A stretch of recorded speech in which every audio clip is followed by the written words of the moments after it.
আজকে আমাকে বিয়ের জন্য বয়ফ্রেন্ডের ফ্যামিলির লোক আসছে দেখতে। তো বলে দিয়েছে হালকা মেকআপ করতে। আমার বয়ফ্রেন্ডের বাড়ির লোক কেউ পছন্দ করে না মেকআপ সেকআপ, তো সেই জন্য আমি জাস্ট হালকা করে মেকআপ করব, ন্যাচারাল যাতে লাগি।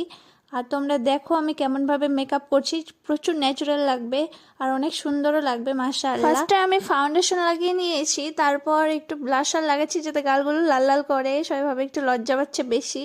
এবার আইলাইনার লাগাচ্ছি আর তারপরে একটু সব কিছু ব্লেন্ড করে নিচ্ছি ভালোভাবে যাতে ঠিকঠাক লাগে। আই মেকআপটা পুরোপুরি সেট করে নিচ্ছি, এরপরে আমি লিপস্টিকটা ভালোভাবে লাগিয়ে নিচ্ছি। এবার হালকা লিপস্টিক লাগাবো, এবার হাত দিয়ে না লাগালে ভাল লাগবে না, তো হাত দিয়ে ঠিকঠাক ব্লেন্ড করে নিলাম, সুন্দর করে লাগিয়েও নিলাম। তো আমার ফাইনাল লুক দেখে বলো তোমরা আমার বয়ফ্রেন্ডের বাড়ির লোক কি আমাকে পছন্দ করবে, কেমন লাগছে আমাকে বলো। এই যে আমার ফাইনাল লুক দেখতে পাচ্ছেন, এরকম ভাবে সাজলাম। সো মেকআপটা তো প্রথমেই করেছি, আর এখন শাড়িটা পরলাম, চুলটা আঁচড়ে নিলাম।